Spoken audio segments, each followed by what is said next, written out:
Hello बच्चों। बेटा, अगर आप सी यू टी 2024 का एग्ज़ाम दे रहे हो तो आपके लिए ये न्यूज़ बहुत इंपॉर्टेंट है बच्चे। जैसा कि आप सब जानते हैं कि आज लोकसभा इलेक्शंस की डेट अनाउंस हुई है। तो ये डेट का जो शेड्यूल है आपके सामने ही देख लो। ये आपका फेज़ वन आपका जो इलेक्शन है वो शुरू होगा 19 अप्रैल से और इलेक्शन में चलेंगे 1 जून तक। अब ये न्यूज़ आपके लिए इंपॉर्टेंट क्यों है, पहले आप ये समझिए। देखिए, आप सबने सी यू टी का फॉर्म भर दिया होगा या भर रहे होंगे, तो आपको पता होगा कि जो आपके एग्जाम की डेट है सी यू टी की, जो कि अनाउंस हुई है, वो बताई गई है 15 मई से 31 मई के बीच में। ये आपकी एग्जाम की डेट्स है, राइट, जो कि इस डेट के बीच में ये आपका एग्जाम होने के मीन्स जिन्होंने डेट यहाँ पे अनाउंस की है। बट अगर आप ध्यान से देखो, इस नोटिस में इन्होंने नीचे लिखा हुआ है साफ साफ कि dates of the exam may vary, but it depends upon the national election schedule. तो देखिए, ये जो एग्जाम की डेट्स हैं ये डिपेंड करती है नेशनल इलेक्शन शेड्यूल पे। तो जैसे कि आप जानते हैं कि इलेक्शन शेड्यूल आ चुका है, ठीक है, और इस पे लिखा हुआ है कि वेरी भी कर सकती हैं। अब क्यों वेरी करेगी, देखो यहाँ पे अगर आप ध्यान से देखो तो आपका एग्जाम की डेट क्या है, 15 मई से 31 मई के बीच में आपका एग्जाम है। तो अगर आप इलेक्शन के देखिए, इलेक्शन जो कि 7 फेजेस में हो रहे हैं, तो आपका फेज 5 फेज 6 ये दो ऐसी डेट्स हैं जो कि आपके एग्जाम के शेड्यूल से क्लैश क्लैश हो रही है, राइट। क्योंकि आपका एग्जाम है 15 से 31 के बीच में, लेकिन ये फेज 5 और फेज 6 का जो इलेक्शन है वो 20 और 25 मई के बीच में हो रहा है। तो यानी ये कहीं ना कहीं पे हमारे एग्जाम के शेड्यूल से क्लैश कर रही है, राइट, डेट्स। तो देखो, अब इसमें मेन चीज क्या है, क्योंकि ये इलेक्शन लोकसभा का है। अब हम सब जानते हैं कि लोकसभा का इलेक्शन थ्रू आउट इंडिया होता है, क्योंकि एक स्टेट का इलेक्शन नहीं है, राइट। तो ये थ्रू आउट इंडिया में इलेक्शन होते हैं, ठीक है। और आपका एग्जाम भी एक ऑल इंडिया बेस एग्जाम है, सीयूटी एग्जाम। तो हम सब जानते हैं कि सीयूटी के एग्जाम में अराउंड 380 सिटीज में सेंटर्स पड़े। तो पैन इंडिया एग्जाम है और इलेक्शंस भी क्या है, पैन इंडिया होती है, राइट। अब क्योंकि ये जो फेज है, अब ये क्योंकि आपके एग्जाम डेट से ये फेज क्या कर रहा है, क्लैश कर रहा है।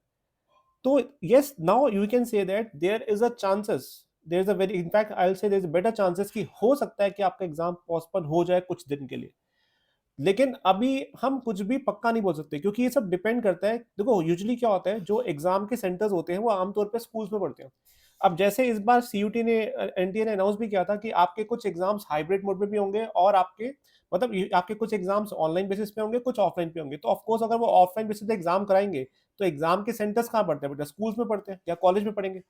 अब यूजुअली जो इलेक्शन के लिए जो वोटिंग सेंटर्स बनाए जाते हैं वो तो आपके स्कूल और कॉलेजेस ही होते हैं ना।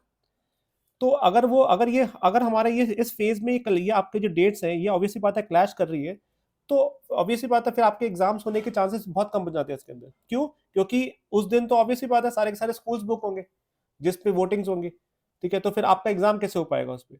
तो यस, तो देर आर चांसेस कि हो सकता है कि एग्जाम पोस्टपोन हो जाए। There are very bright chances, but we cannot say this right off 100% sure. वो क्यों श्योर नहीं है, और आपको भी तब तक श्योर नहीं मानना, क्यों? जब तक एनटीए की तरफ से कोई नोटिस नहीं आ जाता तब तक आप इस किसी भी चीज पे ऐसे बिलीव मत कीजिएगा। जब तक कोई नोटिस नहीं आएगा तब तक आपको बिलीव करना ही नहीं है कि आपके एग्जाम पोस्टपोन होंगे या नहीं होंगे। आपको यही मानना है कि आपका एग्जाम 15 मई से 31 मई के बीच में होगा।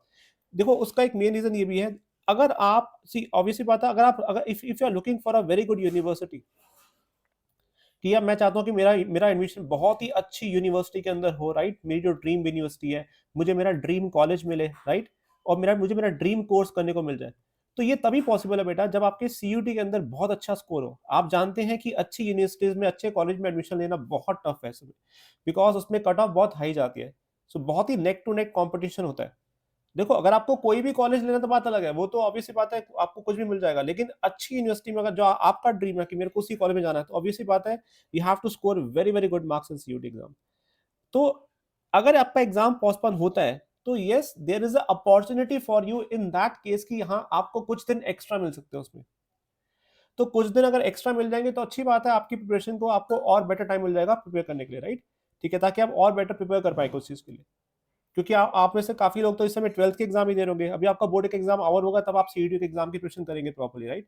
तो तो यानी आपको आपके लिए अच्छी बात है कि अगर एग्जाम पोस्टपोन होता है तो आपको कुछ एक्स्ट्रा टाइम मिल जाएगा, ठीक है। बट प्लीज इस बिटवीन बिल्कुल भी वीक मत होना बेटा, कि मैं बस मुझे पता है एग्जाम पोस्टपोन हो रहा है तो मैं तैयारी छोड़ दे, नहीं, ऐसा बिल्कुल नहीं करना गलती से भी। अगर अच्छा कॉलेज चाहते हो तो प्लीज डे 1 जैसे आपके बोर्ड के एग्जाम खत्म हो, बेस्ट एक आध दिन का गैप लेके straight forward prepare for CUET without any delay. क्योंकि अच्छा कॉलेज की बात है तो ये ऑब्वियसली बात है, you have to work very very hard for this. तो हाँ, तो let's wait for the notice now, देखते हैं कि क्या आता है नोटिस एनटीए का। So we have to wait for some days. अभी तो आपके एग्जाम के फॉर्म ही भर रहे हैं, उसके बाद देखते हैं क्या नोटिस आता है, ठीक है। तो उन्होंने भी खुद भी बोला था कि डेट्स में वेरी, ठीक है। So there are chances now, but we can not say 100% for this, right. तो this is all about the news for the today, ठीक है। So wish you all the best, ठीक है। Let's see you in the next video. Thank you so much, bye, take care.